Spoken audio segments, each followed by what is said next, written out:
Intoxicación letal por inhalación accidental de fosfuro alumínico. La intoxicación aguda por fosfuro alumínico es una causa relativamente frecuente de suicidio en países poco desarrollados.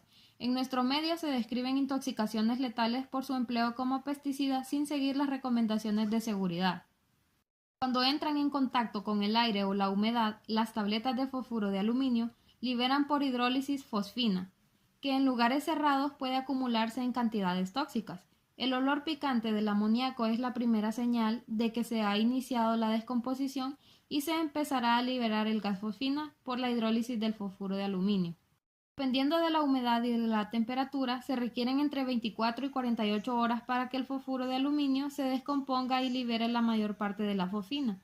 La fosfina produce un efecto pancitotóxico por inhibición de la fosforilación oxidativa mitocondrial, causante de su alta letalidad. Describimos los casos de 2 pacientes que fallecieron tras la inhalación accidental de fosfina en su domicilio. Se trata de 2 niñas de 6 y 9 años de edad que, estando previamente bien, comienzan con vómitos y deposiciones diarreicas procedentes de un medio agrícola rural. Ambas carecen de antecedentes personales o familiares de interés. Van a su centro de salud, donde se les diagnostica de gastroenteritis aguda y se les indica un tratamiento dietético. En las 12 horas siguientes presentan grave deterioro del estado general y llegan al servicio de urgencias en situación de shock, con depresión del sensorio, cianosis acra e hipotensión arterial. Ingresa simultáneamente en la unidad de cuidados intensivos la madre con un cuadro clínico semejante y taquiarritmia. Al realizar el análisis, los resultados del estudio anatomopatológico, el examen macroscópico, el encéfalo presenta edema cerebral liso que afecta al neuropilo y al espacio perivascular. El corazón muestra congestión y edema miocárdico intersticial y focal y dilatación de las cavidades derechas. En los pulmones hay congestión intensa, edema alveolar de aspecto proteináceo, focalmente hemorrágico y descamación de macrófagos en espacios alveolares. En la microscopía óptica y electrónica. En el hígado, más del 65% de los hepatocitos presentan microvacuolización citoplásmica fina y difusa que corresponde a mitocondrias. En algunos hepatocitos se observan mitocondrias gigantes. Se observan depósitos intracitoplásmicos de pigmento biliar. En los capilares sinusoidales hay abundantes restos de membranas eritrocitarias por hemólisis y trombos de fibrina. También se observa daño mitocondrial agudo con signos de regeneración mitocondrial. Presenta colestasis y trombos de fibrina en capilares sinusoidales. En los riñones hay abundantes restos eosinofílicos en espacios de Bowman y fragmentos eritrocitarios por hemólisis en túbulos proximales. Se observan pigmentos biliares en epitelio de túbulo distal. Estos hallazgos son comunes a ambos pacientes. Tras la inhalación de fosfina, esta pasa a la circulación sanguínea e induce la liberación de radicales libres, que son los causantes de la degradación de los lípidos de la membrana celular y alteran su permeabilidad. Bloquea los sistemas enzimáticos encargados del transporte de oxígeno, lo que provoca hipoxia celular por inhibición de la fosforilación oxidativa mitocondrial. Al mismo tiempo, tiene un efecto metahemoglobinizante y activa la respuesta inflamatoria sistémica y produce vasoplegia generalizada. Esto explica que los signos y los síntomas de la intoxicación afectan a toda la economía. Las manifestaciones clínicas son bastante comunes a todos los plaguicidas y su presencia e intensidad permiten estimar la gravedad de la intoxicación. Intoxicación letal por inhalación accidental de fosfuro alumínico.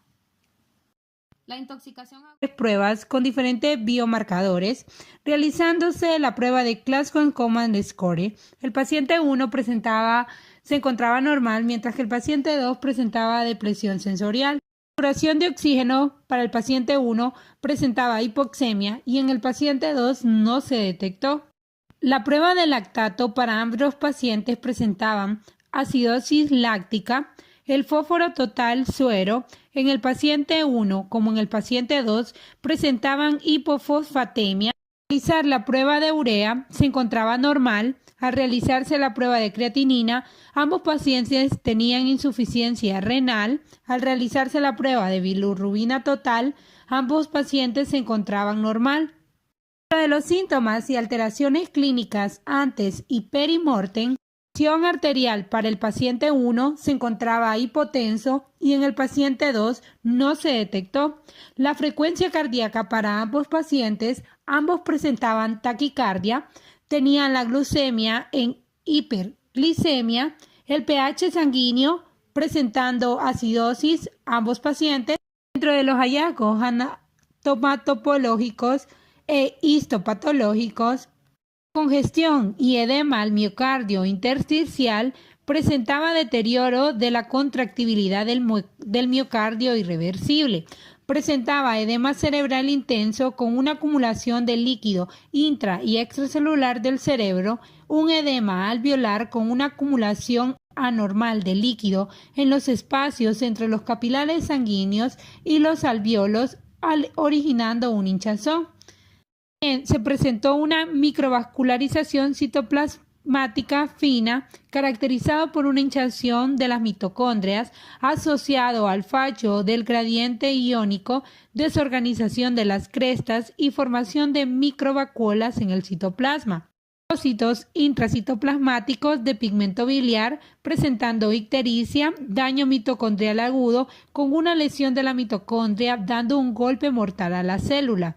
Se presentó que los riñones y el resto de eosinófilos en espacios de Walkman y fragmentos eritrociados por hemólisis en tubos proximales presentaban una insuficiencia renal.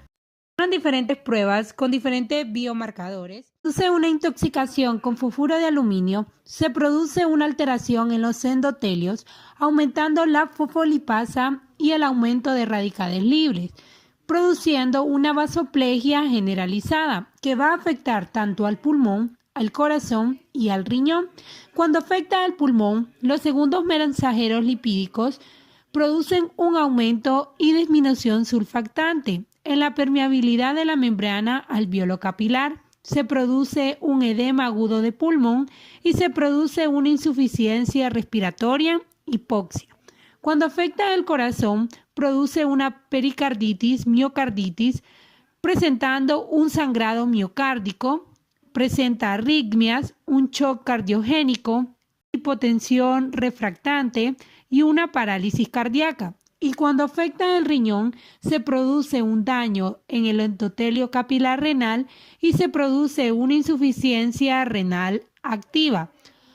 También se puede producir una acidosis láctica que va a resultar de la acumulación del ácido láctico que puede ser causada por alcohol, cáncer, ejercitarse por mucho tiempo, insuficiencia hepática, medicinas como los salicilatos, falta prolongada de oxígeno a causa de shock, insuficiencia grave o anemia grave, convulsiones.